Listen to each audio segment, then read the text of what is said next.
أعوذ بالله من الشيطان الرجيم بسم الله الرحمن الرحيم كانوا قليلا من الليل ما يهجعون وبالأسحار هم يستغفرون وقال الله تبارك وتعالى والذين جاهدوا فينا لنهدينهم سبلنا وإن الله لمع المحسنين দিন দুনিয়ার মালিক আল্লাহ বড়ই মেহেরবান। দিন দুনিয়ার মালিক আল্লাহ বড়ই মেহেরবান। হেফাজত রাখিও আল্লাহ আমাদের ঈমান এলাহি রহিম রহমান এলাহি রহিম রহমান। দিন দুনিয়ার মালিক আল্লাহ বড়ই মেহেরবান। হেফাজত রাখিও আল্লাহ আমাদের ঈমান এলাহি রহিম রহমান। কত দোষের দোষী মোরা নাই কোনো সীমা। কত দোষের দোষী মোরা নাই কোনো সীমা। নিজ গুণেতে করে দিও মোদেরি ক্ষমা। তোমার নাই ক্ষমারি সীমা। তোমার নাই ক্ষমারি সীমা। দিন দুনিয়ার মালিক আল্লাহ বড়ই মেহেরবান। হেফাজত রাখিও আল্লাহ আমাদের ঈমান এলাহি রহিম রহমান। সৃষ্টি কুলের যত আছে জিন ও ইনসান। সৃষ্টি কুলের যত আছে জিন ও ইনসান। পশু পাখি সবাই করে তোমার গুণগান মাবুদ রহিম রহমান। দিন দুনিয়ার মালিক আল্লাহ বড়ই মেহেরবান। হেফাজত রাখিও আল্লাহ আমাদের ঈমান এলাহি রহিম রহমান। উপস্থিত কোরআন ও হাদিসের কর্ণধর ও মঞ্চে কেদারায় উপবিষ্ট যোগ্যতম সভাপতি মহাশয় এবং দূর দূরান্ত থেকে আগত তদপি এলাকার সুপ্রিয় শতমণ্ডলী, সর্বাগ্রে মহান স্রষ্টার কৃতজ্ঞতা জ্ঞাপন করি যিনি আমাকে আপনাকে তিনাকে উনাকে একটি ইসলামী সভা একত্রিত হওয়ার তৌফিক দিয়েছেন। তাই আমরা মুহাব্বতের সাথে একটু জোরে সোরে বলি উঠি আলহামদুলিল্লাহ। তারপরে পরে যিনি ইসলামের পথ প্রদর্শক, ইসলাম হিতাকাঙ্ক্ষী, আকাঙ্ক্ষিত দিনের ভিখারি নবী মুহাম্মদুর রাসূলুল্লাহ সাল্লাল্লাহু আলাইহি সাল্লাম। বন্ধুগণ, আমি আপনাদের সম্মুখে আল্লাহর প্রতি হইতে দুই জায়গা থেকে মাত্রই দুটি আয়াত পরিবেশন করলাম। একটা সূরা জারিয়া, এটা 51 নম্বর সূরা, আয়াত নম্বর 17-18। আরেকটা আয়াত পরিবেশন করলাম সূরা আনকাবুত, এটা 29 নম্বর সূরা, আয়াত নম্বর 69। এই সূরাটাতে 69টা আয়াত রয়েছে। আমি শেষের আয়াত আপনাদের সম্মুখে পরিবেশন করলাম। তবে যেভাবে বসে আছেন আলহামদুলিল্লাহ, এটা খুশি, দেখে ভালো লাগছে এবং খুব ধৈর্য সহকারে বসে আছেন। তবে একটা আবেদন আপনাদের রাখি, আল্লাহর কোরআন বলছেন যখন কোনো মজলিসে বসবে দাঁড়ানো চলবে না, ফাঁকা জায়গাও চলবে না। এটা আল্লাহর কোরআন বলছেন, ওয়াইজা কিল আলাকুম তাফাসসাউ ফিল মাজালিস। অতএব বন্ধুরা একটু কষ্ট দেবে, একটু এগিয়ে চলে আসুন তো, একটু কষ্ট দিচ্ছি, গরমটাকে ছেড়ে দিন, পিছনের বাবা ভাইদেরকে বসার সুযোগ করে দিন। ইনশাআল্লাহ কোরআন হাদিসের বায়ান হবে। হ্যাঁ, আপনাদের সম্মুখে যে যতক্ষণ থাকবো সময়টাকে বিনষ্ট করবো, বাজে কথা বলে টাইম কাটাবো, এটা আমার দ্বারাই হবে না, আমি চাইছি না। কাজে আপনাকে বলছি যে দুটো কথা শুনুন, আমলে পরিণত করুন।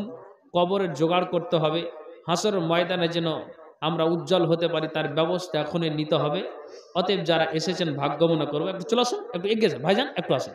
সামনে থাকলে একটু কিছু কথা বলবে, হ্যাঁ হু করবেন তো ভালো লাগবে। আসেন, চলে আসেন, আসেন বাবা, একটু বসে যান, বসে যান, দাঁড়িয়ে থাকেন না, বসুন না, বসুন, বসে যান, ভালো লাগবে, বসেন আলহামদুলিল্লাহ। আর যদি বলেন না বসবো না চলে যাবো, তা আলহামদুলিল্লাহ। আচ্ছা একটা কথা বলি, এই 31শে জানুয়ারি মুখ্যমন্ত্রী মমতা ব্যানার্জি এসেছিলেন, শুনেছেন? কোথায় বলেন তো? গাজল, গাজল কলেজ মাঠে। তো 31শে জানুয়ারি জালসা করে বাড়ি মানে ঢুকছি, এই 3-4 মিনিট লাগবে। মানে গ্রামটা আমাদের 2 কিলোমিটার কাছাকাছি, বেশি হবে তো কম হবে না। তো শুরুর দিকে রাত 11:30টার দিকে বাড়ি প্রবেশ করছি, মানে 8টা থেকে 10টা পর্যন্ত আমার সময় ছিল, এলাকায় জালসা। তখন ওকে বলছি কি ব্যাপার জি এত রাতে এখানে, মানে ওকে বলছি, খুব জোরে আওয়াজ দিচ্ছে, বলছে ও জলিলকে ডাকতে এসে কইছে কেনে, বলছে কালকে মমতা বুবু আসবে তো কহিতে এসছি, যাবে কি যাবে না। 2 মিনিটের জন্য কথাটা মাথায় রাখবেন। আমরা বাদিয়া সোসাইটির লোক, যেই ভাষা বলেছে আমি সেই ভাষা দিয়ে আপনাকে বলছি। কালকে আগামীকাল যাবে কি না তার জন্য খবরটা নিতে, কেন সকালে বলতে পাবো কি পাবো না, এখন চাষবাসের সময়, হয়তো চলে যেতে পারে। রাত্রি 11টার সময় আমি তাকে তাগিদ করতে এসেছি যে গাড়ি লাগানো থাকবে, চলে যাবে। 2 মিনিট কথাটা মাথায় রাখবেন। চলেন এবার আগে বাড়ি। ভূমিকা লম্বা না করে আমি আমার বক্তব্যের দিকে এগিয়ে যাই। এখানে যতজন আমরা বসে আছি খুব ঠান্ডা মাথায় বুঝবেন, একটা কথা বলবেন আমাকে ভালো লাগে, এটা আমার অভ্যাস। কেউ বলতে পারবো এখানে যতজন আছি যে জীবনে আমি পাপ করিনি? হ্যাঁ না বলুন, বুঝাতে পারিনি? এখানে যতজন আমরা আছি তার মধ্যে আমিও একজন। কেউ কি নাক গলিয়ে সিনা উঁচু করে আমরা বলতে পারবো যে জীবন আমি পাপ করিনি? হ্যাঁ না বলুন। এবার বুঝতে পেরেছেন? জীবনে আমি পাপ করিনি কথা বলতে পারবো? পারবো না। কিন্তু পৃথিবীর মাটিতে একজন তিনি নাক গলিয়ে সিনা উঁচু করে বলেছিলেন হ্যাঁ জীবন আমার পাপ হয়নি। তিনি বলেছেন, বলেন সুবহানাল্লাহ। উনি বলেছেন জীবন আমি পাপ করিনি। মরার কালে তিনার বিবি কাঁদছেন, তার বেটি কাঁদছে। তিনি বলছেন কেন কাঁদো? সবাইকে এই রাস্তা যেতে হবে, কেউ বাঁচতে আসেনি, দুনিয়া ছেড়ে সবাইকে চলে যেতে হবে। অতএব চোখ দিয়ে কেন পানি ঝরাও বিবি, কেন পানি ঝরাও বেটি? বিবি বলে স্বামী তুমি চলে যাবে, কিন্তু এটা মাথায় রাখো তুমি চলে যাওয়ার পরে আমি হয়ে যাব বিধবা। এই জন্য কাঁদছি যে এই বয়সটাতে আমি বিধবা হব। চোখ দিয়ে পানি আসছে। বেটি কাঁদছে যে আমি আব্বা বলে ডাকবো, তো এটা তো আর সুযোগ থাকবে না, এ বলে আমি কাঁদছি। বলছে কাঁদিও না, যেই দিন থেকে আমি আল্লাহর কোরআন নবীর বিধানকে আমি যেই দিন থেকে মেনে নিয়েছি, 2 থেকে 2.5 বছর হলো আমার ইসলাম গ্রহণ করা। এই 2 থেকে 2.5 বছর যে আমি আমার আজ থেকে 2 থেকে 2.5 বছর পূর্বে যে আমি ইসলাম গ্রহণ করেছি, তো আজ অবধি এই 2-2.5 বছর পর্যন্ত যে আমি বেঁচে আছি, এখন মরণমুখী, তো আমি এতটাই আল্লাহ রসুলের বিধিবিধানকে খালেজ দিলে নিয়ত আমি যেন মেনে নিয়েছি, তাওবাতান নাসুহা, যা অন্যায় করে দিয়েছি আমি ছেড়ে দিয়েছি, খালেস দিলে আমি আল্লাহর কাছে তওবা করেছি, তো কাঁদিও না, জীবন আমি পাপ করিনি, এটা আমার মনে পড়ে না, নিশ্চিত আল্লাহ তাআলা আমাকে জান্নাত দিবেন, বলেন সুবহানাল্লাহ। তিনি হচ্ছেন, তিনার নাম হচ্ছেন আবু সুফিয়ান। এই আবু সুফিয়ান এই পৃথিবীর মাটিতে বলতে পেরেছিলেন যে জীবনে আমার দ্বারাই ইসলাম গ্রহণের পরে আমি পাপ করিনি। তাহলে এই কথাটা আমরা জন্মের সূত্রে মুসলমান বলতে পারবো না, কেউ আমরা পারবো না। বন্ধু, আর একটা কথা মাথায় উঠান। কথা কি? আল্লাহ তাআলা রাসূল সাল্লাল্লাহু আলাইহি সাল্লাম তিনি লিস্ট দিয়েছেন, আবু বকর তুমি জান্নাতে যাবে, উমর তুমি জান্নাতে যাবে, আলী তুমি জান্নাতে যাবে, উসমান তুমি জান্নাতে যাবে। আল্লাহ পাক রাসূল তালিকাগুলো দিয়ে দিয়েছিলেন। তালিকা দিয়ে দেওয়ার পর এদের এতটাই আগ্রহী, ইবাদতে এতটাই মগ্ন থাকতেন, অথচ জান্নাতি লোক। আল্লাহ কোরআনে সূরা জারিয়া 17-18 নম্বর আয়াতে এখানে মুমিনদের কথা বলা হয়েছে যে মুমিন লোকেরা রাতে ঘুমাতেন কম আর জাগরণ করতেন বেশি। তো শুধু জাগরণ করে রাতটা অতিবাহিত করতেন এটা না, করতেন কি? জিকির আজকারের মাধ্যম দিয়ে রাতটা অতিবাহিত করতেন, নফল সালাতের মাধ্যম দিয়ে রাতটা অতিবাহিত করতেন, আল্লাহর তসবিহ তাহলিল দিয়ে রাতটা অতিবাহিত করতেন। আমি এখন বুঝাতে চাইছি, জান্নাতি হয়েও যদি এতটাই তারা ইবাদতে ধাপিত হয়ে থাকতে পারে, ইবাদতে মগ্ন থাকে, তাহলে আমি পাপী, আমি গুনাহগার, আমি কেন পিছিয়ে?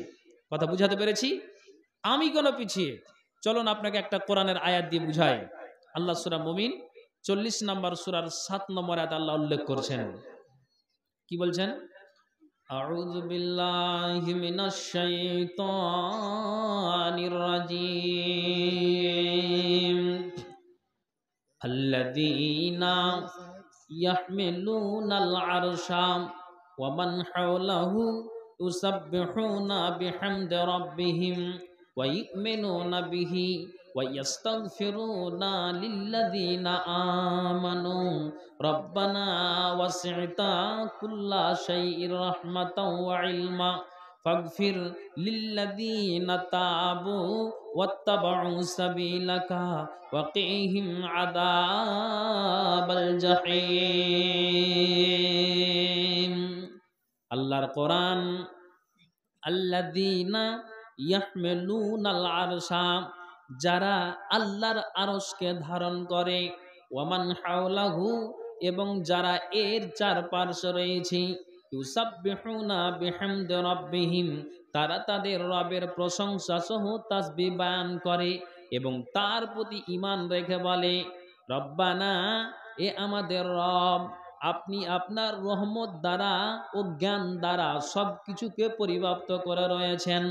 অতএব যারা তওবা করে এবং আপনার পথ অনুসরণ করে, আপনি তাদেরকে ক্ষমা করে দিন এবং আপনি তাদেরকে জাহান্নামের আযাব থেকে আপনি রক্ষা করুন।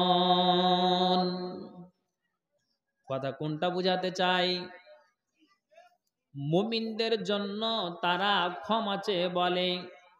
ইয়াকুন, আপনাকে বলতে চাইছি, আল্লাহ তাআলা যাদের নামে লাল কালি মেরে রেখেছেন তোমরা জান্নাতে যাবে না, যাদের নামে আল্লাহ তাআলা লাল কালি মেরে রেখেছেন তোমরা জাহান্নামে যাবে না, অথচ এরা দিবারাত্রি আল্লাহর ধ্যানে মগ্ন আছে, আল্লাহর ধ্যানে তাসবিহ তাহলিলে জিকির আজকারে রাতটা অতিবাহিত করে। যারা জান্নাত যাবে না, জাহান্নাম যাবে না, এরা দিবারাত্রি আল্লাহর ধ্যানে মগ্ন আছে। আর এই হতভাগা এই তালসুর গ্রামের লোকের জন্য, এই আপনার টিকর গ্রামের আপনার মা বোনদের জন্য, এলাকাবাসীর জন্য, যারা আল্লাহর ফারিস্তারা আরশকে ধারণ করে আছে, যারা এর চারপাশে রয়েছে, এই হতভাগা আল্লাহর পাপী বান্দার জন্যই তারা মাগফিরাত কামনা করে। এখন আপনাকে আমি বুঝাতে চাই যে আল্লাহ তাআলা আমাদের জন্য জান্নাত রেখেছেন, আল্লাহ তাআলা আমাদের জন্য জাহান্নাম রেখেছেন। যদি কর্মটা আমি সঠিক করে নিতে পারি তাহলে কাল কিয়ামতের দিন আল্লাহ তাআলা আমাকে জান্নাতে দিবেন। যদি আমার কর্ম সঠিক না হয় তাহলে আল্লাহ তাআলা কাল কিয়ামতের দিন জাহান্নামে ভরে দিবেন।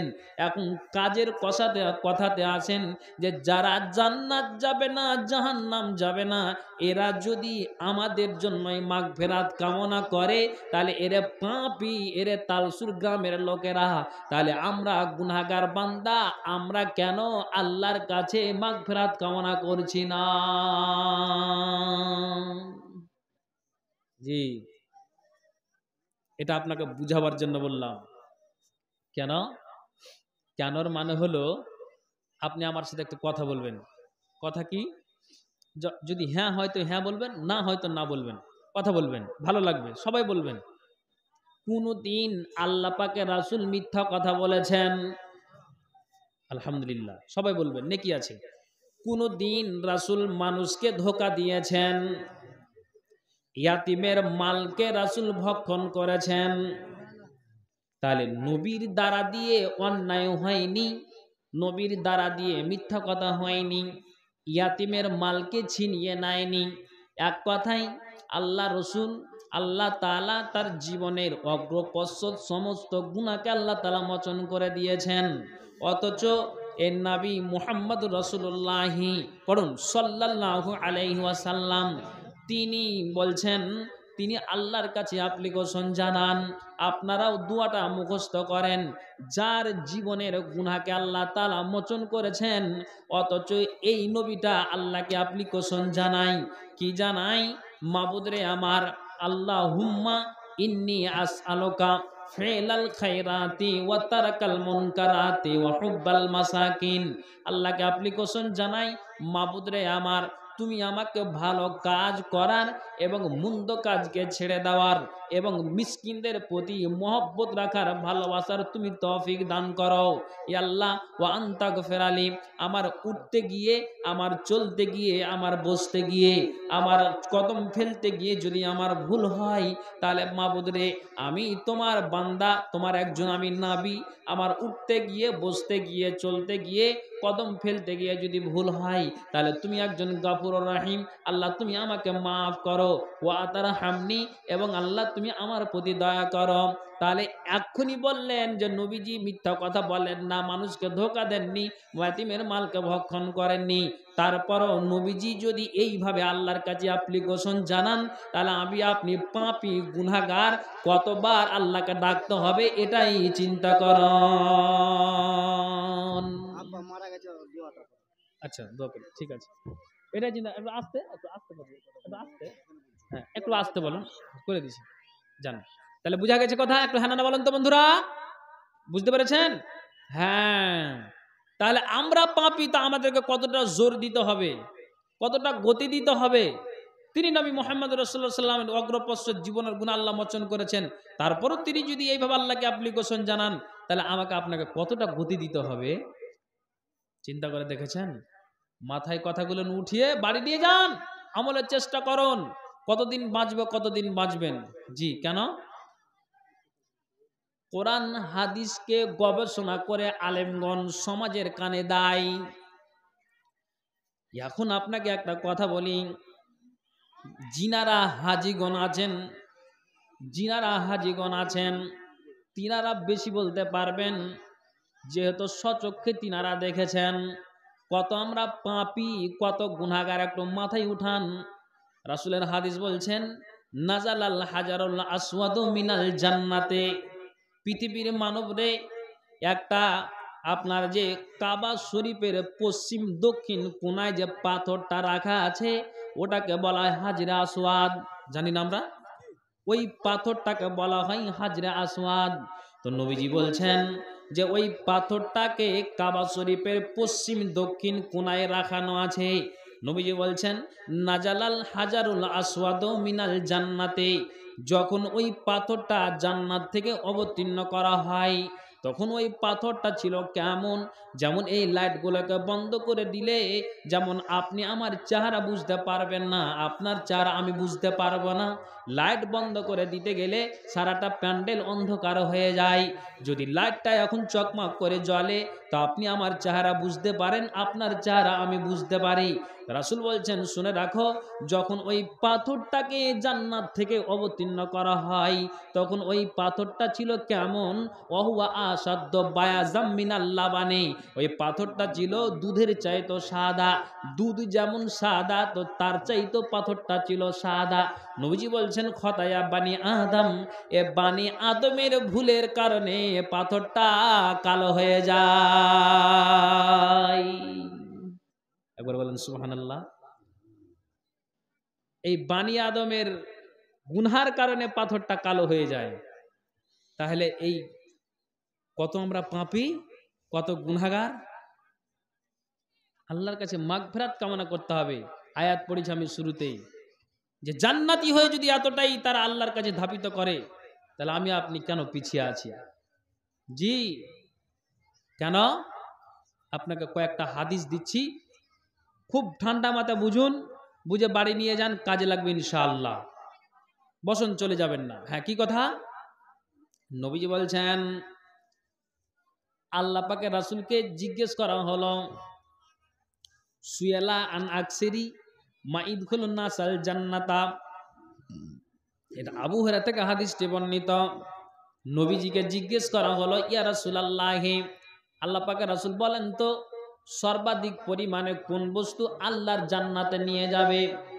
নবীজি বলছেন কালা তাকওয়াল্লাহি ওয়া হুসনুল খুলুকে, পৃথিবীর মানব যার ভিতরে আল্লাহর ভয়, এ তাকওয়া পরহেজগারিটা ঢুকে গিয়েছে, যার ভিতরে আল্লাহর ভয়টা ঢুকে গিয়েছে, যার ভিতরে আল্লাহ ভীতি এই তাকওয়াটা ঢুকে গিয়েছে, এ তাকওয়া পরহেজগারিটা সর্বাধিক পরিমাণে আল্লাহর জান্নাতে নিয়ে যাবে।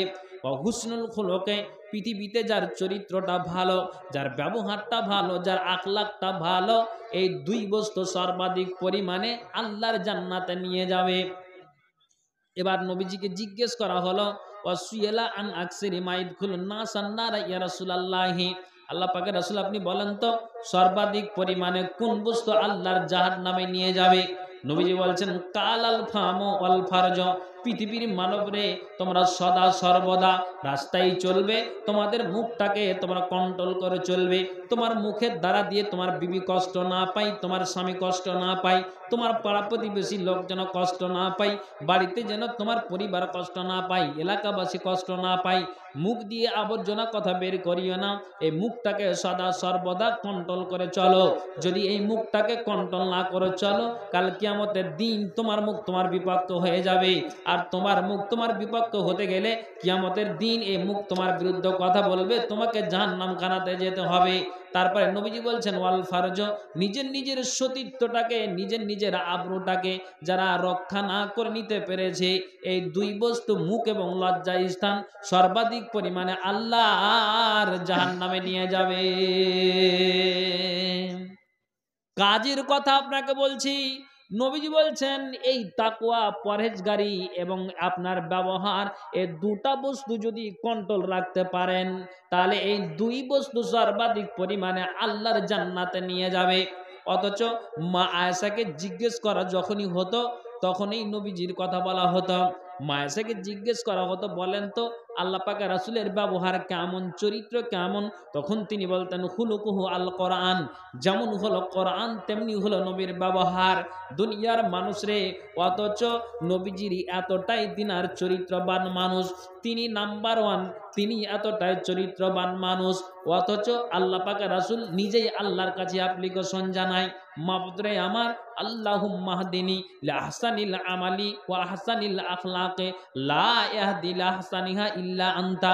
পৃথিবীর মানব নবীজি আল্লাহকে বলছেন মাবুদরে আমার, তোমার কাছে আমার অ্যাপ্লিকেশন, তোমার কাছে দরখাস্ত, মাবুদরে তুমি আমাকে ভালো আমল করার এবং মন্দ আল্লাহ তুমি ভালো আমল করার, আল্লাহুম্মা হদিনি লিআহসানিল আমালি ওয়া আহসানিল আখলাকে, তুমি আমাকে ভালো আমল করার এবং উত্তম চরিত্রের আল্লাহ তুমি তৌফিক দান করো, তুমি ছাড়া আল্লাহ কো তৌফিক দিতে পারবে না। নবীজি বলছেন ওয়াকিনি সাইয়্যাল আমালি ওয়া সাইয়্যাল আখলাকি লা ইয়াকি সাইয়্যাহা ইল্লা আনতা। পৃথিবীর মানবরে নবীজি বলছেন এই আল্লাহ রে, আমার দ্বারা যেন বদ আমল না হয়, আমার দ্বারা যেন অন্যায় না হয়, আমার চরিত্রটা যেন চরিত্রহীন না হয়, এতে থেকে আল্লাহ তুমি বাঁচাও, তুমি ছাড়া আল্লাহ কেউ বাঁচাতে পারবে না। পৃথিবীর মানব এখন আপনাকে আমি বুঝাতে চাইছি, নবীজি যদি এইভাবে আল্লাহকে অ্যাপ্লিকেশন জানান, দরখাস্ত জানান, তাহলে এরে আপনার এলাকাবাসীর লোকেরা আমরা পাপী গুনাহগার কতটাই আল্লাহকে আমাদেরকে চেয়ে নিতে হবে, গুনাহ ঝরার জন্য আল্লাহর কাছে কাকুতি মিনতি করতে হবে, এটাই আমি বুঝাতে চাই। জি, কেন? কেনর মানে হলো যে আল্লাহ পাকের রাসূল আবু বকরের নাম উল্লেখ করেছেন তুমি জান্নাতে যাবে। তো যখন মুসলমানের বিশাল তোলপাড় শুরু হয়েছিল মক্কায়, তখন আবু বকর পুটলাতে সামানগুলোকে বেঁধে সর্বপ্রথম মুসলমান হিজরত করেছিল কোথায়? হাবশায়। রাস্তাতে একটা কাফের, তার নাম হচ্ছে ইবনুদ দোগানাকে ঘুরিয়ে নিয়ে এসেছিল। কেন তুমি যাবে? তোমার মতো যদি 1000 লোক মক্কায় বসবাস করে কোনো অসুবিধা নেই, চলো। ইবনুদ দোগানা ঘুরিয়ে নিয়ে এসে মঞ্চে উঠে বলেছে, শোনো, আবু বকরের মতো লোককে তোমরা কিছু বলবে না। কেন? এমন একটা লোক, 1000 লোক বসবাস করতে গেলে কোনো টেনশন নাই। অনেক কথা আছে। গে কি কইছিস গে খেলা মাঝগল মা কোনঠে মাছ মারতে যাবে ওগুলা কইছে। হায় হায় হায়, আওয়াজ বন্ধ করেন, আপনাদের আওয়াজ আছে, মা বন্ধের বলছি। সুবহানাল্লাহ, এত চিল্লাইলে ভাইজি, আওয়াজ বন্ধ করেন মা বোন। দুটো কথা শুনুন শুনুন শুনুন, কাজে লাগান, কাজে লাগান, সময়টাকে কাজে লাগান, কথা বলিয়েন না। হ্যাঁ, তো কোনটা বুঝাতে চাইছি, এই আবু বকর সিদ্দিক রাদিয়াল্লাহু তাআলা আনহু যখন ফিরিয়ে আনলো, তিনার একটা অভ্যাস ছিল, ইতিহাস প্রমাণ করে কি, আবু বকর যখন মসজিদে আজান হতো, আজান দিয়ে দেওয়ার পর আবু বকর ঠিক যেন মসজিদে প্রবেশ করে সুন্নাত আদায় করতেন, তারপরে জামাতের সহিত নামাজ আদায় করতেন। যতগুলি সাহাবা ছিলেন, সাহাবারা সব যার যেদিকে বাড়ি তাসবিহ তাহলিল করে বাড়ি চলে যেতেন। কিন্তু আবু বকর একটা অভ্যাস ছিল, আবু বকর ঠিক 5 ওয়াক্ত সালাতের পরে 1 রুকু 2 রুকু তিনি কোরআন তেলাওয়াত করতেন। তিনার এটা একটা অভ্যাস ছিল। এই কোরআন তেলাওয়াতে, আবু বকরের ঠিক নামাজে কোরআন তেলাওয়াতে দুষ্টরা সবাই নালিশ করলো ইবনুদ দোগানাকে নালিশ কর, যাতে করে আবু বকর এইভাবে আওয়াজ দিয়ে কোরআন তেলাওয়াত না করে। বন্ধুরা আমার, আপনি দেখেন তো এই কোরআনটাকে ভারতবর্ষে বন্ধ করার জন্য আজ আপনি দেখেন তো, আজ পৃথিবীর আপনার ভারতবর্ষের আপনার যেন মাটি থেকে বাবরি চলে গেল। আল্লাহ গো, মসজিদগুলোকে ভেঙে দেওয়ার জন্য দুষ্ট দোয়াচারা তারা আপনার তুলে পড়ে লেগেছে। আবু বকরকে যেন এই সমস্ত লোকেরা নালিশ করলো যে এর কোরআন পড়া বন্ধ করতে হবে। আল্লাহওয়ালা ইমানের তাকওয়া, ইমানের ভোল্টেজটা দেখুন, আপনাকে আমি বুঝাতে চাইছি। ইবনুদ দোগানাকে যখন নালিশ করলো, লম্বা ইতিহাস, আমি মুদ্রা কথা আপনাকে বুঝাতে চাইছি, এই কথাটা শুনে আপনি কাজে লাগান তো। ওই আবু বকরকে যখন বলল, আবু বকর তোমাকে আমি রাস্তা থেকে ফিরিয়ে এসেছি, তোমার দুষ্ট দুরাচারেরা কি করেছিল, মক্কা থেকে তাড়িয়ে দিয়েছিল, তুমি তাদের কথাতে তুমি চলে গিয়েছিলে, আমি আজ ইবনুদ দোগানা তোমাকে ফিরিয়ে নিয়ে এসেছি। অতএব তুমি জোরে কোরআন তেলাওয়াত করবে না, কোরআনে তুমি জোরে তুমি তেলাওয়াত করবে না। এই কথা যেমনই বলা হয়েছে, সঙ্গে সঙ্গে আবু বকর সিদ্দিক যেন তাকে জবাব দিচ্ছেন, বন্ধুরে আমার, ভাই আমার, তুমি আমাকে ফিরিয়ে নিয়ে এসো যে এটা ঠিক আছে, তোমার আমানত তুমি নিয়ে নাও। যেই জায়গাতে গিয়ে আমি খুশিতে, আমি যেই জায়গাতে আমি কোরআন তেলাওয়াত মনে তৃপ্তি সহকারে পড়তে পারবো, যেই জায়গাতে গিয়ে আমি আল্লাহর ইবাদতটা আমি সূক্ষ্মভাবে করতে পারবো, সেই জায়গা চলে যাব। তোমার কথা তো আমি আল্লাহর ইবাদতে বিঘ্ন ঘটাতে পারবো না। একবার জোরে বলুন তো সুবহানাল্লাহ।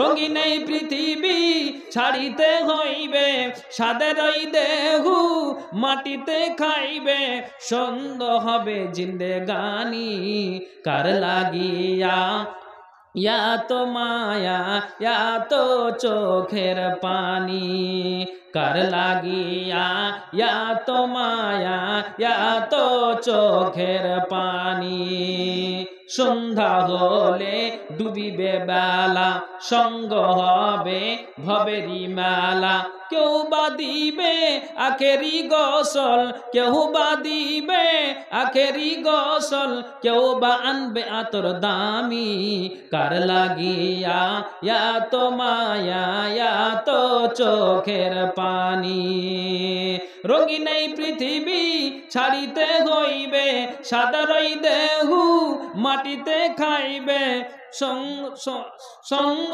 হবে জিন্দেগানি কার লাগিয়া ইয়া তো মায়া ইয়া তো চোখের পানি।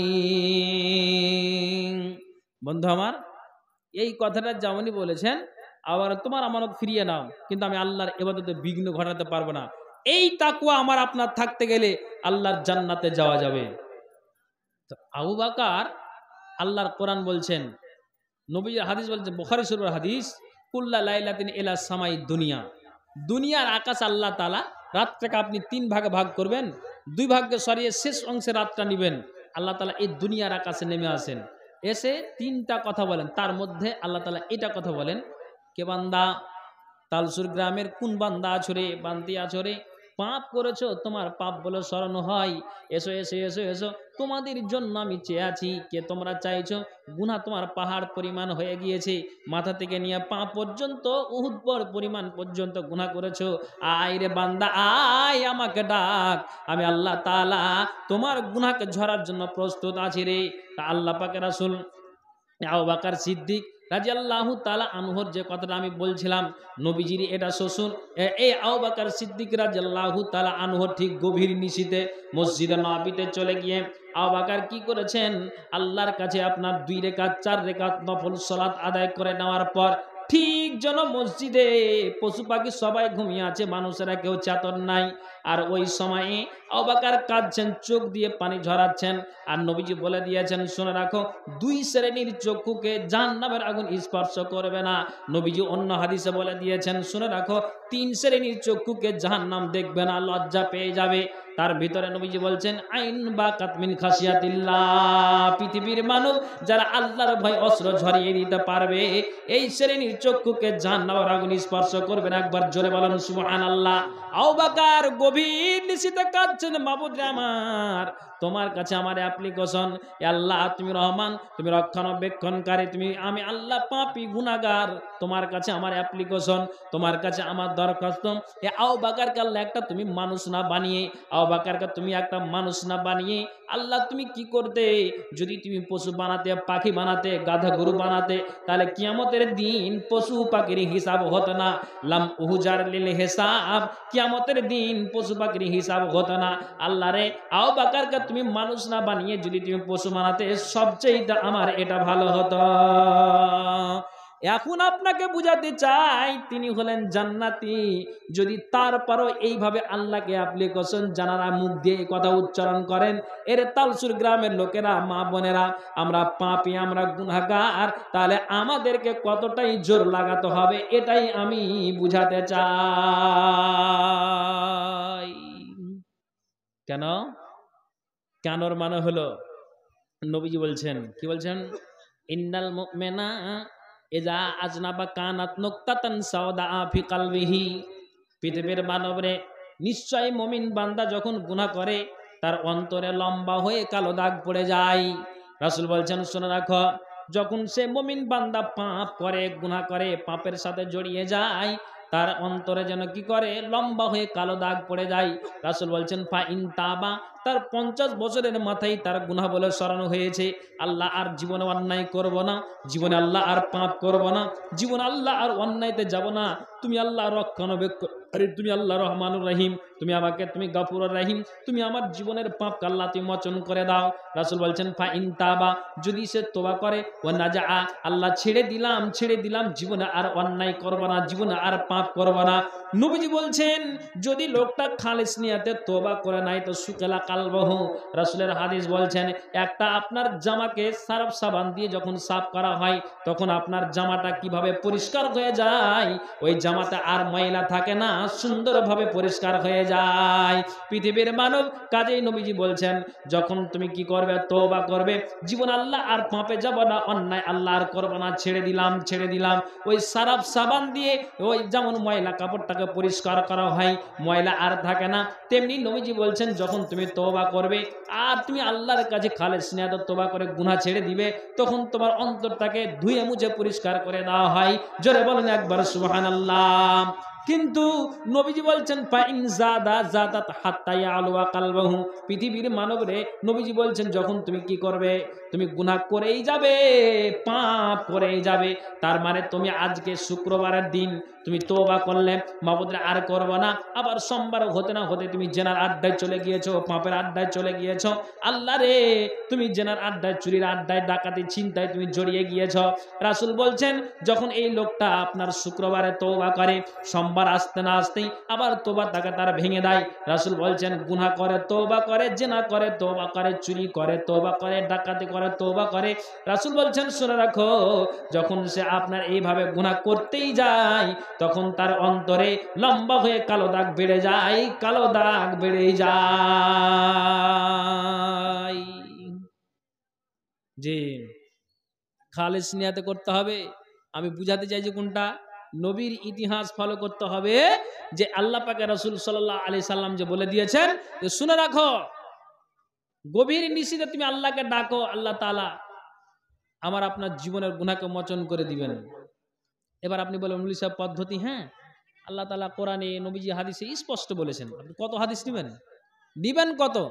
আমি একটা কথা বলেছি মনে আছে, হয়তো ভুলে গেছেন কিংবা স্মরণে আছে, কি দুনিয়ার জন্য আপনি রাত্রি 11টায় তাকে তাগিদ করতে আসছেন, দিনের জন্য কয়বার বলেছেন? কথা বুঝতে পেরেছি? এবার একটু হ্যাঁ না বলুন বন্ধুরা। বিরক্ত হচ্ছে নাকি, অসুবিধা হচ্ছে? পিছনের লোক একটু অসুবিধা হচ্ছে নাকি? এই কথাটা বুঝাতে চাইছি, দুনিয়ার জন্য এতটাই তাগিদ, তাহলে আখেরাতের জন্য কয়বার আপনি বলেছেন? আপনার ছেলেটাকে আপনি কয়বার বলেছেন, মেয়েটাকে কয়বার বলেছেন, ছেলেটাকে আপনি কতবার বলেছেন, ছেলে জলিল আর বাইরে থাকতে হবে না, সামনে আপনার মার্চ মাসে 23 অথবা 24 তারিখে রোজা আরম্ভ হয়ে যাবে, চলে এসো, 12 মাস তো বাইরেই থাকো, একটা মাস রোজা করে দাও, কোনোদিন বলেছেন? দিনের জন্য আপনার তাগিদ কই হচ্ছে? এই জন্য আমি কথাটা শুরুতেই বলেছি, দুনিয়ার জন্য এতটাই তাগিদ, তো দিনের জন্য আপনার কেন হচ্ছে না? এরা জান্নাতি, এতটাই ধাবিত, তো আমি কেন হচ্ছি না? আমি এই কথাটা বুঝাতে চাইছি। বলে হ্যাঁ, মুখ দিয়ে অন্যায় বলতে গেলে মুখ বিপক্ষে যাবে, তো তার ব্যবস্থা, মুখ যেন বিপক্ষে না যায়, তো তার ব্যবস্থা কিছু, হ্যাঁ ব্যবস্থা দিয়েছেন আল্লাহ পাক রাসূল।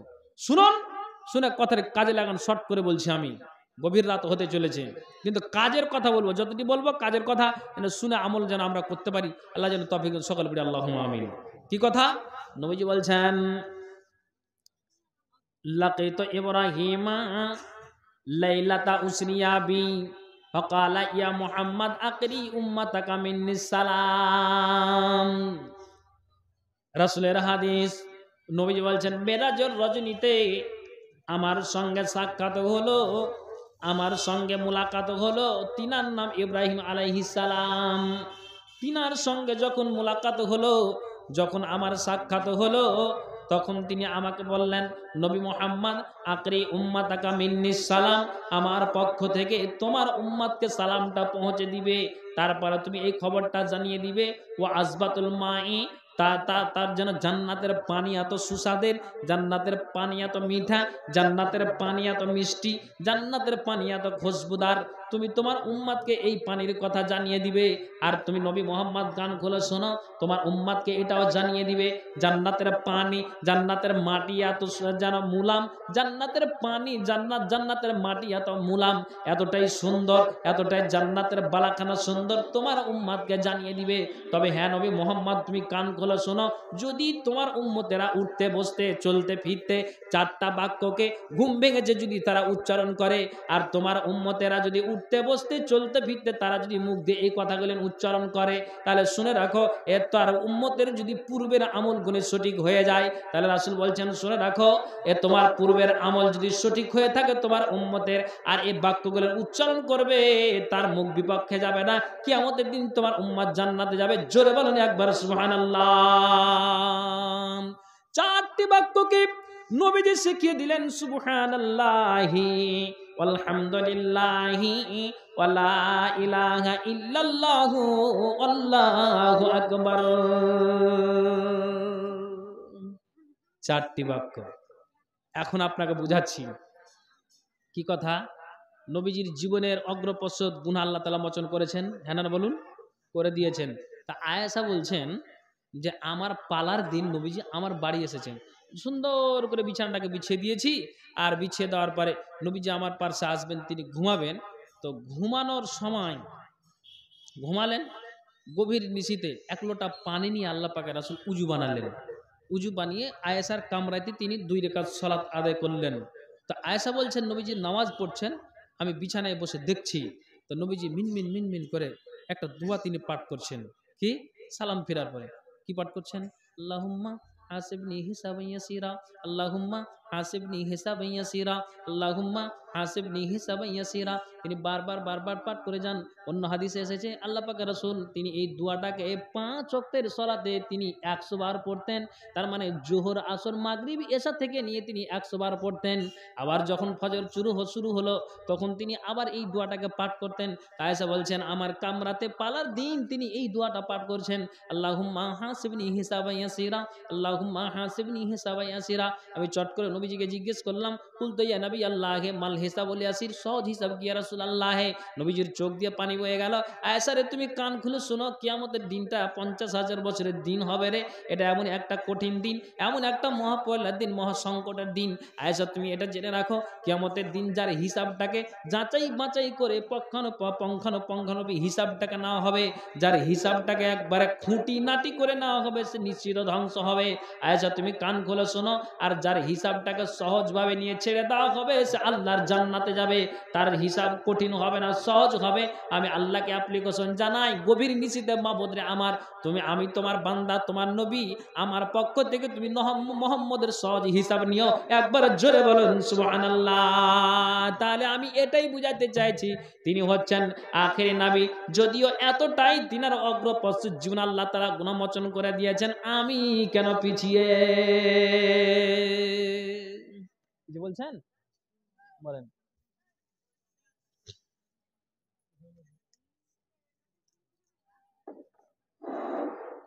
কাঁচা গোশ 200 টাকায় সোয়া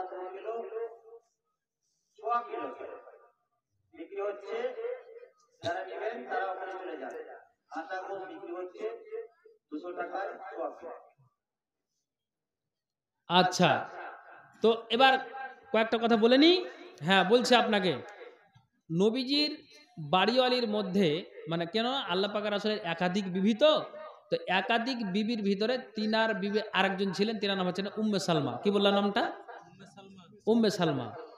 এই উম্মে সালমা তিনি বলছেন যে আমার পালার দিন নবীজি এসেছেন, তা আল্লাহ পাকের রাসূল ঘুমানোর পূর্বে, আপনি কাজের কথা বলুন, এই যে আপনাদের এমএলএ সাহেব যে একটা সূরার কথা বললেন না, সূরা মুলুকটাকে যদি তুমি প্রতিদিন রাত্রে কি করো, পাঠ করো, ঘুমাও পাঠ করে, তাহলে কবর আযাব থেকে আল্লাহ মুক্তি দিবেন। অন্য হাদিসে এসেছে যে সকালে একবার পাঠ করো, সন্ধ্যায় একবার পাঠ করো। বুঝতে পেরেছেন? তো আল্লাহ পাকের রাসূল সাল্লাল্লাহু আলাইহি সাল্লাম নবীজির বাড়িওয়ালি উম্মে সালমা বলছেন যে নবীজি আসলেন, বিছানাকে বিছিয়ে দিয়েছি, ঠিক এবার আল্লাহ পাকের রাসূল আমার পাশে তিনি ঘুমাবেন। তো ঘুমানোর পূর্বে নবীজি তিনি সূরা বাকারার শেষ আপনার রুকুটা পাঠ করলেন। তার মানে লিল্লাহি মা ফিস সামাওয়াতি ওয়া মা ফিল আরদি ওয়া ইন তুবদু মা ফি আনফুসিকুম আও তুখফিহু ইউহাসিবকুম বিহিল্লাহ। আল্লাহ পাকের রাসূল এই সূরাটা বাকারার শেষ রুকুটা তিনি পাঠ করলেন। পাঠ করার পরে আয়াতুল কুরসিকে তিনি 3 বার পাঠ করলেন, ইখলাস পাঠ করলেন, ফালাক পাঠ করলেন, নাস পাঠ করলেন, কাফিরুন পাঠ করলেন। পাঠ করে দেওয়ার পরে শেষে নবীজি আমার দুটা দোয়া পাঠ করলেন, রব্বানা লা তুজিগ কুলুবানা বাদা ইজ হাদাইতানা ওয়া হাব লানা মিন লাদুনকা রাহমাতান ইন্নাকা আনতাল ওয়াহ্হাব। নবীজি এতগুলি দোয়া সুরা পাঠ করার পরে আল্লাহ পাকের রাসূল এই দোয়াটা পাঠ করলেন, রব্বানা লা তুজিগ কুলুবানা বাদা ইজ হাদাইতানা ওয়া হাব লানা মিন লাদুনকা রাহমাতান ইন্নাকা আনতাল ওয়াহ্হাব। তার সাথে নবীজি দোয়া আবার লাগিয়ে দিয়েছেন, ইয়া মুকাল্লিবাল কুলুব সাব্বিত কলবি আলা দীনিক, ইয়া মুকাল্লিবাল কুলুব সাব্বিত কলবি আলা দীনিক, ইয়া মুকাল্লিবাল কুলুব সাব্বিত কলবি আলা দীনিক। আমি উম্মে সালমা নবীজিকে জিজ্ঞেস করলাম, ইয়া রাসূলুল্লাহ, ইয়া হাবিবাল্লাহ, আমার পালার দিন আপনি এই দোয়াগুলি পাঠ করেন, কারণটা কি? নবীজি বলছেন, উম্মে সালমা শুনারে, উসবু আইহি মিন আসাবিল্লাহ, আল্লাহর এই 2 আঙ্গুলের ফাঁকে আল্লাহর বান্দার অন্তরখানা রয়েছে। আর উম্মে সালমা তুমি কান খুলে শোনো, আল্লাহর এই 2 আঙ্গুলের মধ্যে আল্লাহর বান্দার অন্তরখানা রয়েছে। নবীজি বলছেন, ফামান শাআ আকামা ওয়া মান শাআ আজাগা, ফামান শাআ আকামা ওয়া মান শাআ আজাগা। আল্লাহ যাকে চান তাকে সোজা পথে রাখেন, আল্লাহ যাকে চান তাকে বাঁকা পথে রাখেন। কাজে আমি আল্লাহরকে যে অ্যাপ্লিকেশন জানাই, মাবুদ রে আমার, তুমি আমার অন্তরকে আল্লাহ হেদায়েতের পথে পতিত করো, আল্লাহ তুমি আমার অন্তরকে বাঁকা পথে করে দিও না। আয়েশা উম্মে সালমা, এই জন্য আমি আল্লাহকে অ্যাপ্লিকেশন জানাই। তাহলে আমি কতবার এভাবে আমি পাঠ করি বন্ধু, আমরা শুনছি বটে, কিন্তু সেগুলোকে আমরা গুরুত্ব দিচ্ছি না। আছি কোন জায়গাতে দাঁড়িয়ে, কোন প্ল্যাটফর্মে দাঁড়িয়ে আছি? এই তো মুসলিম সমাজ, ইমানের দুর্দশা বন্ধুগণ। তবে আপনাকে একটা কথা বলছি, যে এই কাজের কথা বলে আমাদেরকে এই আমলগুলি করে কবরের আমাদের জোগাড় করে নিতে হবে, তাহলে পাপ পরিত্রাণ নচেত নয়। কেননা আপনাকে যেটা কথা আমি দোহরাচ্ছি, আল্লাহ পাকের রাসূল বলছেন, শোনো, তুমি আল্লাহর কাছে মাগফিরাত কামনা করবে, মুখ যেন তোমার বিপক্ষে না যায়, তার জন্য তুমি পৃথিবীর মাটিতে যে শব্দগুলি তুমি উচ্চারণ করবে। রাসূল বলছেন, এই দুনিয়ার মানুষেরা তোমরা কান খুলে শোনো। আল্লাহ পাকের রাসূল বলছেন, মা আলাল আরজে রাজুলুন ইয়াকুলু লা ইলাহা ইল্লাল্লাহু সুবহানাল্লাহি আলহামদুলিল্লাহি ওয়ালা হাওলা ওয়ালা কুওয়াতা ইল্লা বিল্লাহ। নবীজি আমার বলছেন, যারা আল্লাহর জমিনে যারা পাঠ করে সুবহানাল্লাহি আল্লাহু আকবার, লা ইলাহা ইল্লাল্লাহু ওয়ালা হাওলা ওয়ালা কুওয়াতা ইল্লা বিল্লাহ, যারা আল্লাহর জমিনে এই বাক্যগুলি পাঠ করবে, নবীজি বলছেন, ইল্লা কাফারাত আনহু যুনুবাহু ওয়ালাউ কানাত মিসলা জাবাদিল বাহারে। শুনে রাখো, তোমার সাগর পরিমাণ যদি তোমার ফেনা পরিমাণ গুনাহ হয়ে যায়, তাহলে আল্লাহ পাকের রাসূল বলছেন, সাগর পরিমাণ, সাগরের ফেনা পরিমাণ যদি তোমার গুনাহ হয়ে থাকে, রাসূল বলছেন এই গুনাহ থাকতে গেল যখন তুমি মুখ দিয়ে এই উচ্চারণ করবে, আল্লাহ তাআলা তোমার জীবনের গুনাহকে মোচন করে দিবেন। জোরে বলেন একবার সুবহানাল্লাহ। জি ভাইজান, আল্লাহ রাসূল সাল্লাল্লাহু আলাইহি সাল্লাম বলছেন, কেন? কেনর মানে হলো এই, নবীজি অন্য জায়গাতে বলেছেন, দেখেন দেখেন এই আমলগুলি করার চেষ্টা করুন। নবীজি বলছেন, যারা মুখ দিয়ে উচ্চারণ করে, কি বলে? আলহামদুলিল্লাহ, মুখ দিয়ে উচ্চারণ করল, আল্লাহু আকবার, যারা মুখ দিয়ে উচ্চারণ করল, যারা বলে সুবহানাল্লাহ, যারা মুখ দিয়ে উচ্চারণ করলো, যারা পাঠ করে লা ইলাহা ইল্লাল্লাহ, যারা উচ্চারণ করলো, আল্লাহ পাকের রাসূল বলছেন, শুনে রাখো, লা তুসাকাত মিন যুনুবিল আবদে কামা তাসাকাতা ওয়ারাকু মিন হাযিহি শাজারাতে। পৃথিবীর মানবরে তোমরা কান খুলে শোনো, যখন মুখ দিয়ে উচ্চারণ আলহামদুলিল্লাহ বের হবে, লা ইলাহা ইল্লাল্লাহ বের হবে, সুবহানাল্লাহ বের হবে, আল্লাহু আকবার যখন বের হবে, আল্লাহ পাকের রাসূল বলছেন, কোন একটা গাছের ডালের পাতা, ওই পাতার বোঁটা শুকিয়ে যেতে গেলে ওই ডালে আপনার ওই পাতা ধরে রাখতে পারে না, পাতার বোঁটা আপনার শুকিয়ে যেতে গেলে ওই ডাল থেকে পাতা জমিনে খস করে পড়ে যায়। তেমনি রাসূল বলছেন, শুনে রাখো, তোমার পা থেকে নিয়ে মাথা পর্যন্ত যদি তোমার গুনাহ হয়ে থাকে, আর যখন তুমি এই মুখ দিয়ে এই শব্দগুলো উচ্চারণ করবে, রাসূল সাল্লাল্লাহু আলাইহি ওয়াসাল্লাম হাদিসে বলছেন তোমার মাথা থেকে নিয়ে পা পর্যন্ত গুনাহ থাকতে গেলে তোমার জীবনের গুনাহকে আল্লাহ তাআলা ঝরিয়ে দিবেন। একবার জোরে বলেন সুবহানাল্লাহ। আল্লাহু আকবার বলো, আল্লাহু আকবার, আল্লাহু আকবার বলো, আল্লাহু আকবার। এসো না আল্লাহর নামের গান গাই, এসো না মন প্রাণ জোড়াই, সে নামের তুলনা মিলে না, মিলে না, সে নামের তুলনা মিলে না, মিলে না, সে নামের নাই নাই। এসো না আল্লাহর নামের গান গাই, এসো না মন প্রাণ জোড়াই, সে নামের নামটি নিলে মধুময় হাসে, সে নামের নামে সুকুনে মে আসে, সে নামের তুলনা মিলে না, মিলে না, সে নামের নাই নাই।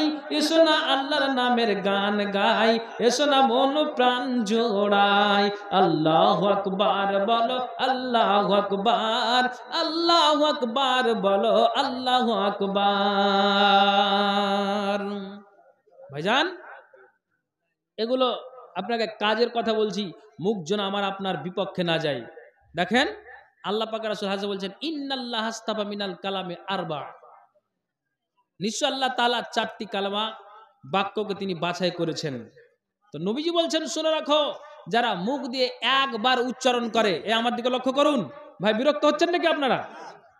একবার, একবার আল্লাহ পাক রাসূল বলছেন একবার যারা মুখ দিয়ে উচ্চারণ করে, কি আমার সাথে পড়বেন, কি উচ্চারণ করে? সুবহানাল্লাহ। পড়েন তো। তো নবীজির হাদিস বলছেন যে ইসরুনা খাতিয়াতান ওয়া হুত্তাত আনহু ইসরুনা খাতিয়াতান, মানে এই কথাটার অর্থ যে একবার সুবহানাল্লাহ পড়বে, আল্লাহ তাআলা তোমার গুনহার খাতা, আল্লাহ তাআলা যে গুনাহ তুমি করেছো গুনার খাতা থেকে 20টা গুনাহকে আল্লাহ তাআলা মোচন করে দেবে। জোরে বলেন সুবহানাল্লাহ। একবার উচ্চারণ করার কারণে। ওয়া ইসরুনা হাসানাতান, এবং তুমি একবার উচ্চারণ করবে তোমার আমলনামার খাতায় 20টা নেকি লিখে দেওয়া হয়। আবার বলেন সুবহানাল্লাহ।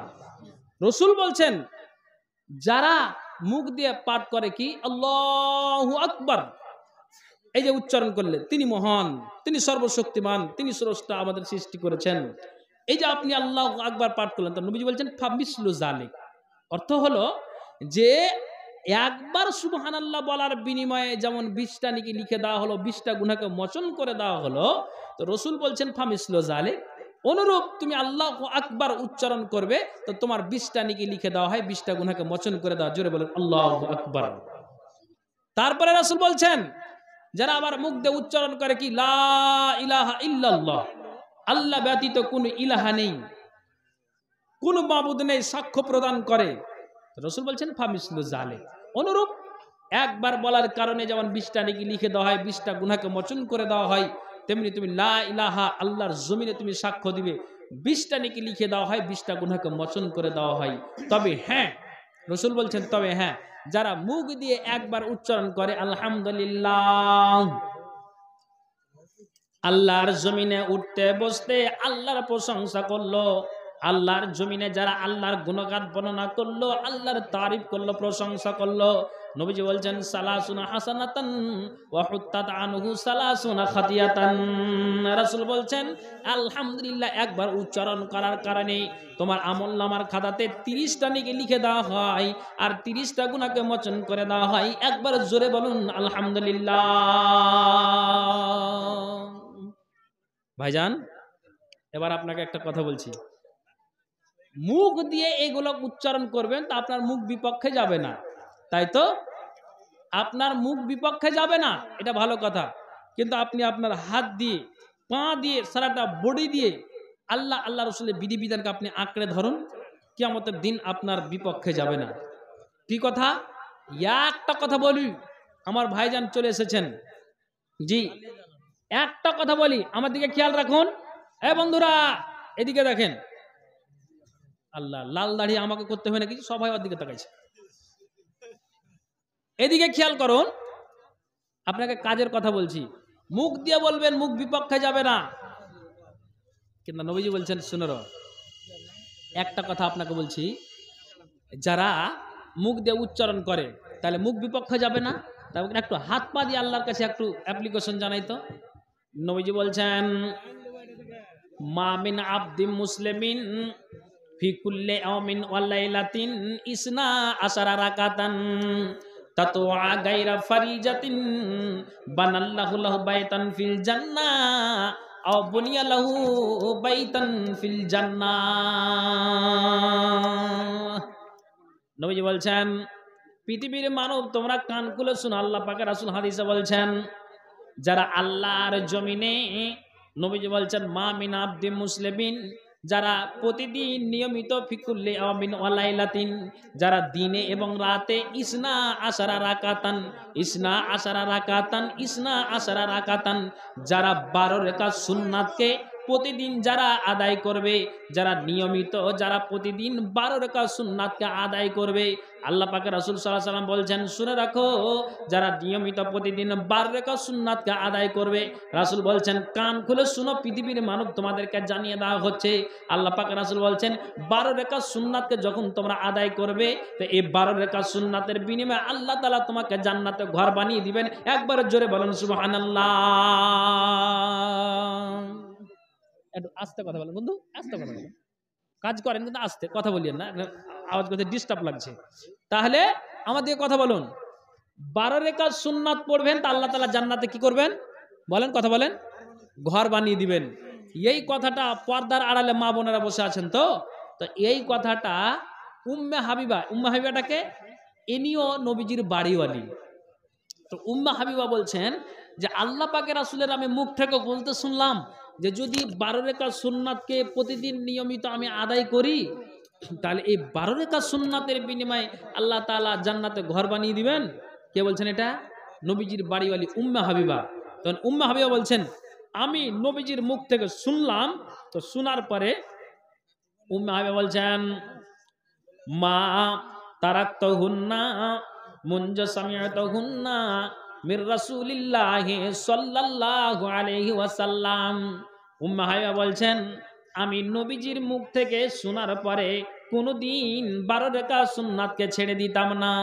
আমি এখন আপনাকে বুঝাতে চাইছি, এর তালসুর গ্রামের ঠিক করে গ্রামের মা বোনেরা, বাবা ভাইয়েরা, আপনি বলেন তো, আপনি আপনার জুমা মসজিদে ইমামের মুখ থেকে আপনি খবর শুনতে পান, জুমাতে বক্তব্য শুনতে পান, বড় বড় সেমিনারে যান, সম্মেলনে যান, মিদনা মাদ্রাসার শাইখুল হাদিসের কাছ থেকে আপনি বক্তব্য শুনতে পান, আপনি আপনার মিদনা মাদ্রাসার জালসাতে যান, বালুঘাটে জালসা মাদ্রাসার জালসাতে যান, বড় বড় সেমিনারে এই আলোচনা হয়, জালসাতে আলোচনা হয়, সম্মেলনে আলোচনা হয়। এখন আপনাকে বুঝাতে চাইছি যে একবার নবীজি বললেন, উম্মে হাবিবা বলছেন আমি যতদিন বেঁচে থাকবো কোনোদিন 12 রাকাত সুন্নাতকে ছেড়ে দিব না। কেননা 12 রাকাত সুন্নাতের বিনিময়ে যদি আল্লাহ তাআলা জান্নাতে ঘর বানিয়ে দেন, এটা আমি কোনোদিন ছেড়ে দিতে রাজি নয়। তাহলে আপনি বলেন তো, হাজার হাজার কথা আপনাকে বলে দেওয়ার পরে, জুম্মাতে বলে দেওয়ার পরে, জালসাতে বলে দেওয়ার পরে কেন আমি আপনি পিছিয়ে আছি, কেন আমল করছি না?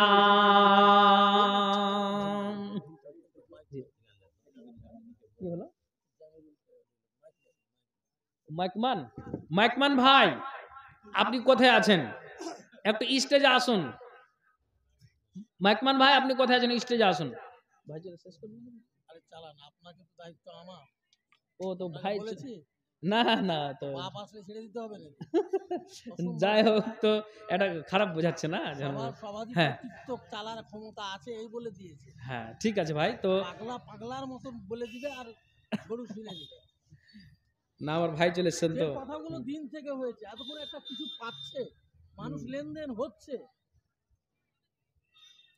চালাও তুমি। আচ্ছা যাই হোক, মানে এটা আমার মানে এটা আমার একটা দুর্বল, মানে কি জানেন, বক্তা যদি পিছনে চলে আসে আমার জীবন আর মানে কথা বের হয় না, এরকম হয়ে যায়।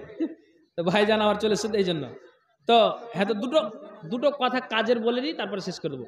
ভাই একটু লক্ষ্য রাখুন, ভাই আমার দিকে খেয়াল আছে তো? আপনাদের খেয়াল আছে তো? খেয়াল আছে? হ্যাঁ, কয়েকটা কাজের কথা বলছি। দেখেন নবীজি কি বললেন, এই কথার প্রতি উম্মে হাবিবা বলছেন যে আমি যতদিন বেঁচে থাকবো আমি কোনোদিন সুন্নাত ছেড়ে দেব না। এবার আপনাকে বলছি আপনি পড়বেন কখন সুন্নাত? বলেন, সুন্নাত পড়বেন কখন? রাসূল বলছেন, ছাড়েন ভাই, ঠিক আছে ছাড়েন। এবার ঠিক আছে,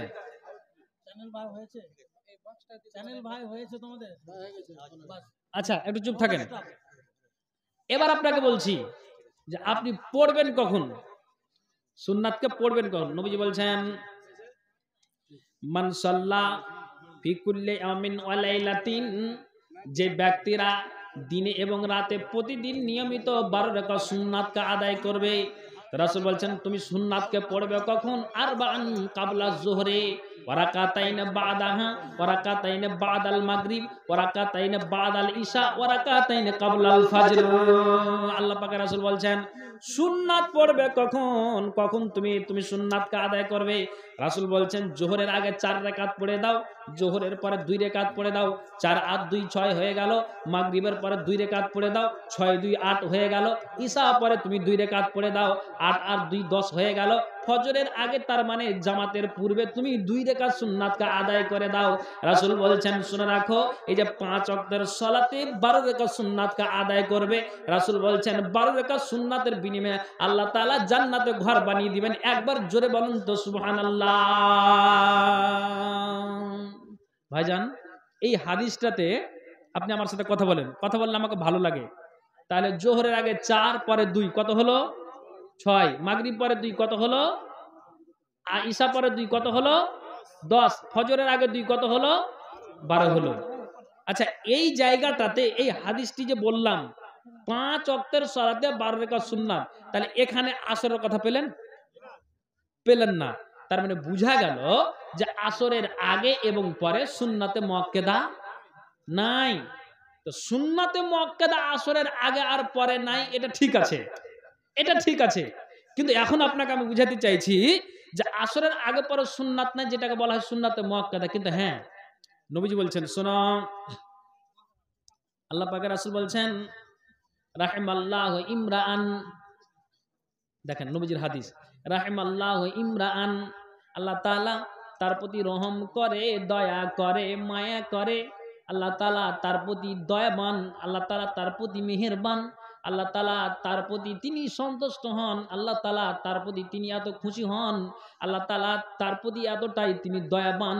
নবীজি বলছেন যে ব্যক্তিরা যখন ঠিক আসরের আজান হলো রে, আর ওই আসরের আজানের পরে আর জীবনে আপনি আপনার জমিতে ধান লাগা নিয়ে ব্যস্ত আছেন, আপনি আপনার ধানকে ছেড়ে দিলেন, আপনি আপনার জমিতে আপনি বিছন মারা ছেড়ে দিলেন, আপনি কোনো কাজে মগ্ন আছেন, আপনি ওই কাজকে ছেড়ে দিয়ে সুন্দর করে লুঙ্গিটাকে ঝাড়া দিয়ে আপনি হাত মুখ ধুত করে সুন্দর করে আপনি উজু বানিয়ে নিলেন। রাসূল বলছেন শুনে রাখো এই লোকটা কেমন, তো যেমন যখনই মসজিদে আজান হয় তখন আর লোকটা দুনিয়ার কাজে আর থাকতে পারে না।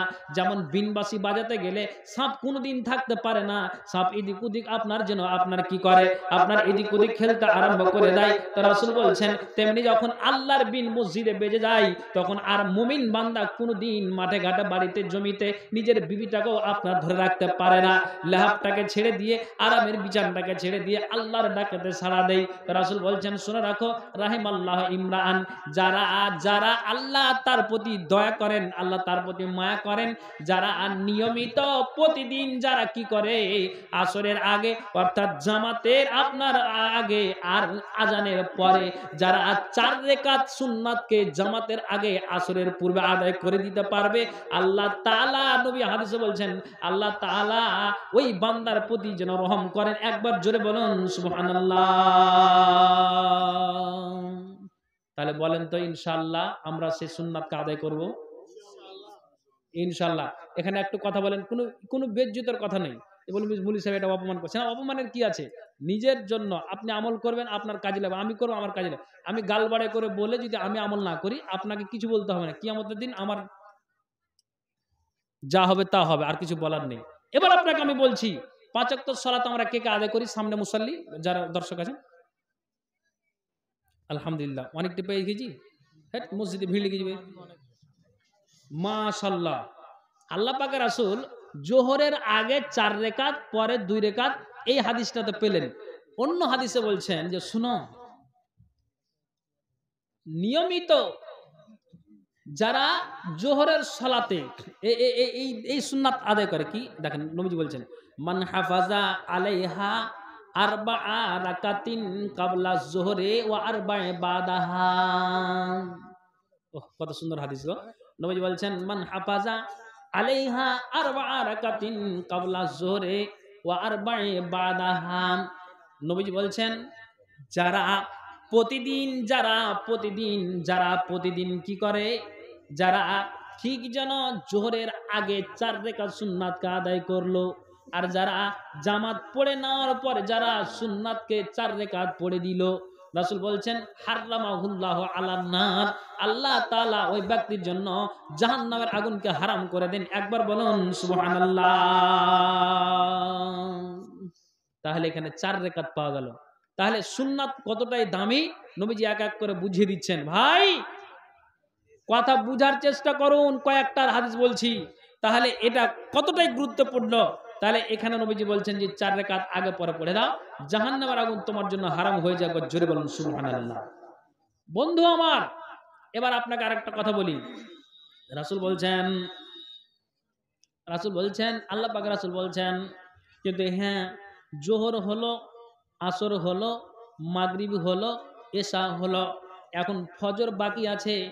কিন্তু মা আয়েশা বলছেন যে নবীজি ফজরের 2 রাকাত সুন্নাতটাকে এত তাড়াতাড়ি পড়তেন যে মনে হয় চোখের পলকটা দিলাম, আবার চোখটা খুলতে যতটা দেরি নবীজির সুন্নাত পড়া হয়ে গিয়েছে।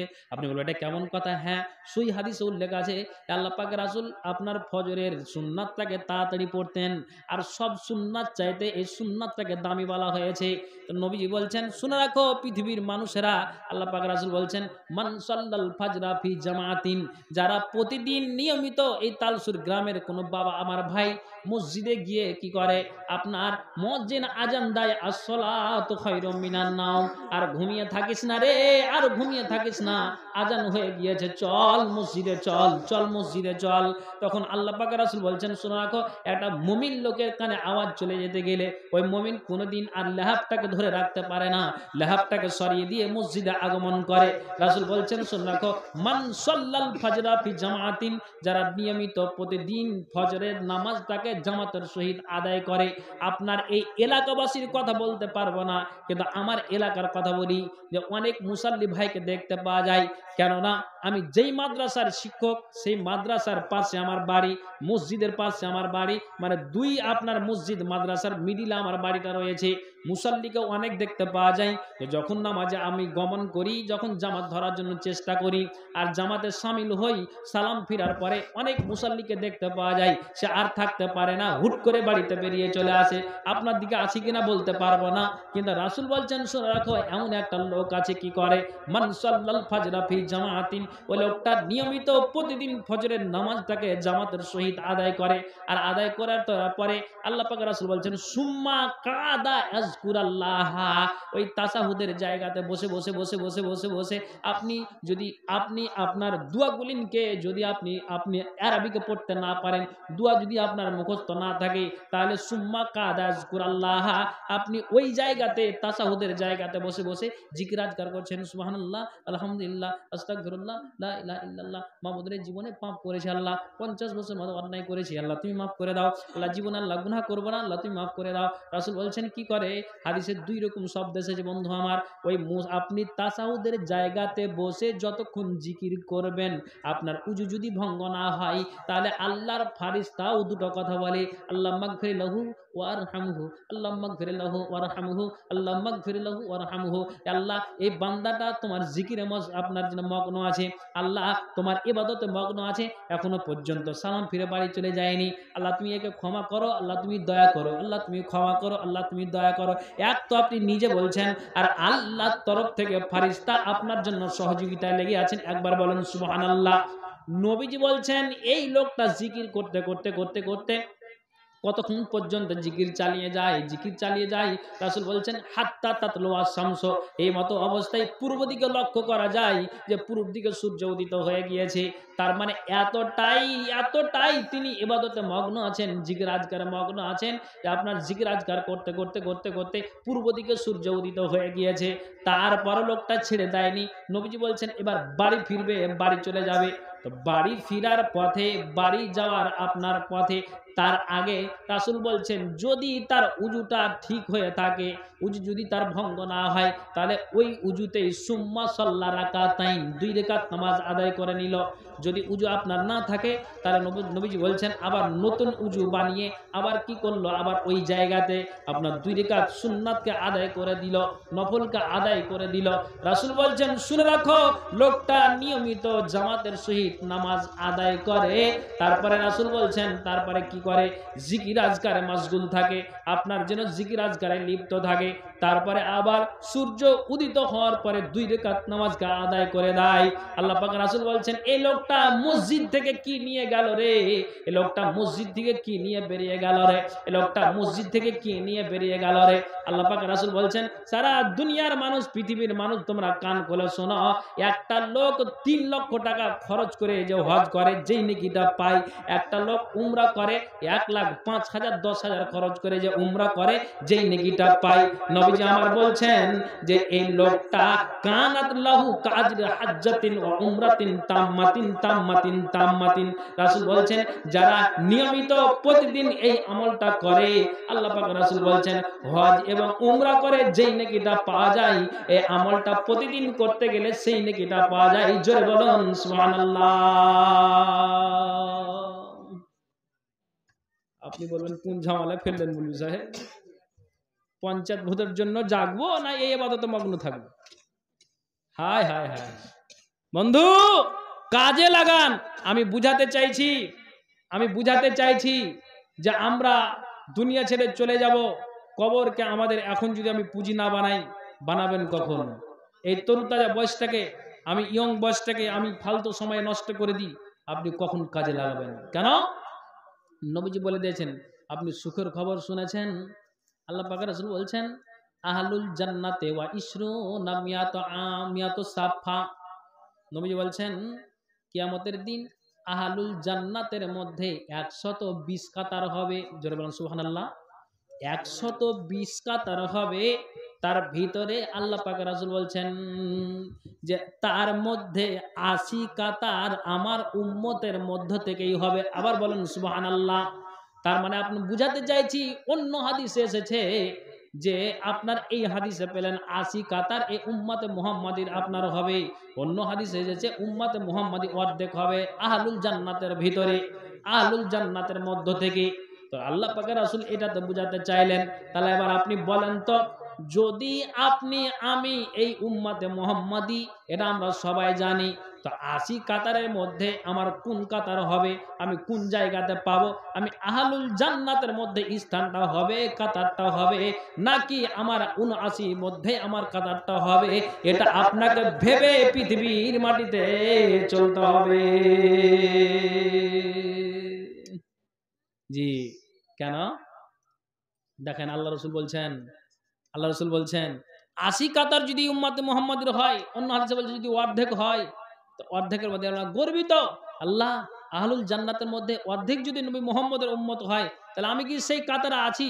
তো বলবেন এবার আপনি তো একটা প্রশ্ন করবেন, মৌলভী সাহেব আমি কি করে বুঝবো, আমি বুঝবো কি করে যে আমি এই কাতারে আহলুল জান্নাতের কাতারের মধ্যে আছি না নাই? আপনি বুঝতে পারবেন, এক্ষুনি আপনি বুঝতে পারবেন। জি, এই হাদিসটা আমি লাস্ট বলছি বলে আমি বিদায় নেব। একটা কি কথা নবীজি বলছেন, কাতারটা তোমার আহলুল জান্নাতের মধ্যে হবে না তোমার আহলুল জান্নাত থেকে বাইরে হবে, তুমি এক্ষুনি বুঝতে পারবে। বলে কি করে এটা বোঝা যায়? নবীজি বলছেন মান হাফাজা আলাইহা কানাত লাহু নূরাও ওয়া বুরহানাও ওয়া নাজাতা ইয়াউমাল কিয়ামাতি। পৃথিবীর মানবরে যারা সদা সর্বদা নামাজের প্রতি অটল থাকে, অন্য হাদিসে আল্লাহ পাক রাসূল বলছেন যে কিয়ামতের দিন 7 প্রকার লোক আছে নিজে ছায়া পাবে। তার ভিতরে এটা যে একটা লোক কি করে, আপনার জোহর পড়ে আসলো, তার ধান্দা লেগে আছে যে আমি কখন আসর যাব, তার ধান্দা লেগে আছে আমি কখন মাগরিব যাব, কখন ঈশা যাব, কখন আমি ফজর যাব। আল্লাহ পাক রাসূল বলছেন এই লোকটার অন্তরটা কালবুন মুআল্লাকুন ফিল মাসাজিদে, তার অন্তরটা মসজিদে আটকানো আছে, তার মানে দিলটা তার মসজিদে যেন ঝুলছে, তার মানে তার অন্তরটা সবসময় মসজিদের দিকে ধ্যানে আছে। আল্লাহরে মুয়াজ্জিন জোহরের আজান দিল কখন আমি আসরে যাব, আসরের আজান দিল কখন আমি মাগরিব যাব, মাগরিব হলো কখন আমি ঈশা এশা যাব, কখন আমি ফজর যাব। এই যে আপনার ইবাদতের টান, ইবাদতে আপনি এতটাই মগ্ন হয়ে আছেন। রাসূল বলছেন সারা পৃথিবীর মানব তোমরা কান খুলে শোনো রে, যারা সদা সর্বদা নামাজের প্রতি অটল থাকে, কিয়ামতের দিন তার নামাজ আলো ছড়াবে, সার্টিফিকেট দিবে, নাজাতের জারিয়া বানিয়ে দিবে। কেননা যেহেতু আপনি নামাজের প্রতি আপনি অটল থেকেছেন, তার কারণে আপনার নামাজ কিয়ামতের দিন আলো ছড়াবে। আর নামাজে আলো ছড়াতে গেলে রাসূল বলছেন তোমার কাতারটা আহলুল জান্নাতের মধ্যে হবে। একবার জোরে বলুন তো সুবহানাল্লাহ। তারপর নবীজি বলছেন ওমান লাম ইউহাফিজ আলাইহা কানাত লাহু নূরা ওয়া বুরহানা ওয়া নাজাতা ইয়াউমাল কিয়ামাতে। পৃথিবীর মানব তোমরা কান খুলে শুনো রে, একটা লোক নামাজি কেমন, তো জোহরের নামাজ পড়ে আসলো, তারপরে বিবির কাছে আপনার মাংস দিয়ে ভাত খেয়ে নিল, খাওয়া দাওয়ার পরে এবার বিবিকে বলে আমাকে লেহাপটা দে, বালিশটা দে, আমি বিছানায় সুন্দরভাবে ঘুমাই। আর ঘুমানোর পরে যখন আসরের আজান হয়েছে আল্লাহু আকবার আল্লাহু আকবার, উঠো জলিলের বাপ, আর ঘুমিয়ে থাকো না। যেমন তুমি জোহরের নামাজটা আদায় করে এসেছো, এখন চলো চলো আল্লাহর ধ্যানে। এখন তুমি এই মূল্য টাইমটাকে, এই মূল্যবান সময়টাকে তুমি বিনষ্ট করে দিও না। নিজের স্বামীটা বলে বিবিরে এখনো পর্যন্ত সময় আছে, এখনো পর্যন্ত টাইম আছে, আর তুমি ঘুমিয়ে থাকিও না, আর তুমি ঘুমিয়ে থাকো না, আর তুমি ঘুমিয়ে থাকো না। নিজের স্বামীটা বলে বিবিকে ওরে বিবি তুমি কোন কথা বলো, আহলে হাদিসের চাটে আজান দেওয়ার পর মসজিদে 15 মিনিট এখনো থামতে হয়, এখনো 15 মিনিট বাকি আছে, এই তো আজান হলো। এই করতে করতে শয়তান আপনাকে ঘুম দিয়ে আপনার আসরের জামাতটাকে বাদ দিয়ে দিল। আর আসরের জামাতটাকে বাদ দিয়ে দেওয়ার পরে আপনার ঘুম ভাঙছে কখন, যখন আজান হচ্ছে মাগরিবের তখন। এবার আপনার ওই সময় ঘুম ভাঙলো, জামাতটা আপনার চলে গেল। রাসূল বলছেন এই যে নামাজের প্রতি যারা অনীহা দেখাবে, নামাজের প্রতি যাদের আগ্রহী থাকবে না, কিয়ামতের দিন তার নামাজে আলো দিতে পারবে না, কিয়ামতের দিন তার নামাজ নাজাতের জারিয়া দিতে পারবে না, সার্টিফিকেট দিতে পারবে না। রাসূল বলছেন ওয়া কানা ইয়াউমাল কিয়ামাতে, কিয়ামতের দিন এ লোকটা কার সাথে থাকবে রে, মা কারুনা ওয়া হামানা ওয়া উবাই ইবনে খালদ। লোকটা কার সাথে দাঁড়াবে, কাতারটা তার কার সাথে হবে, তো কার সাথে দাঁড়াবে, তো রাসূল কি বলছেন জানেন, মা কারুনা ওয়া হামানা ওয়া উবাই ইবনে খালদ, দাঁড়াবে কারুনের সাথে, তাদের কাতার হবে হামানের সাথে, তাদের কাতার হবে উবাই ইবনে খালদের সাথে। এবার আপনি বুকে হাত দিয়ে বলুন জোহর হতে গেলে আমি আসরের জন্য প্রস্তুত থাকি না থাকি না? এবার আপনি বুকে হাত দিয়ে বলুন মাগরিবের আজান হচ্ছে আমি ইশারের জন্য প্রস্তুত থাকি কি থাকি না? যদি থেকে থাকেন কাতার হবে আহলুল জান্নাতের মধ্যে, আর না থেকে থাকলে আপনার কাতার হবে ওই হামান আপনার কারুন, ফেরাউন, নমরুদ, আবু জাহাল, উতবা সাহেবের সাথে আপনার কাতার হবে। বন্ধু অনেক হাদিস আছে, শুধু বললেই হয় না। আমি আমার এই ভাইজানের আদেশে কিছুটা টেনে দিলাম, তার আগে ছাড়ার ব্যবস্থা নিয়ে নিয়েছিলাম।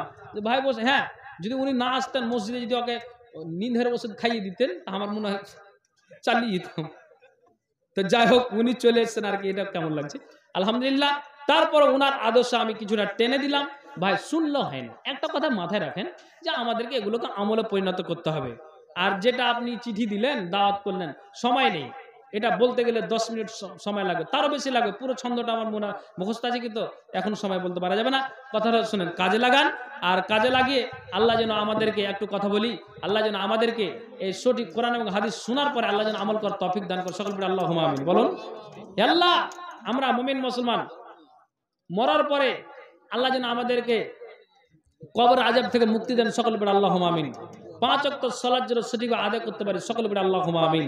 আল্লাহ তুমি আমাদেরকে সকল মুসলিম নর নারী উভয়কে সঠিকভাবে আমল করার এবং তুমি আল্লাহ সুপথে চালার তৌফিক দান করো আমিন। ভালো থাকেন, সুখে থাকেন। বন্ধু আমার আগে আর বাড়ছি না, এ বলে আমি আমার বক্তব্য ইতি করছি। আমার ভাই হযরত ও তো ঠিক আছে না, পালিয়ে গেল রাগ করে। হ্যাঁ আচ্ছা যাক তো না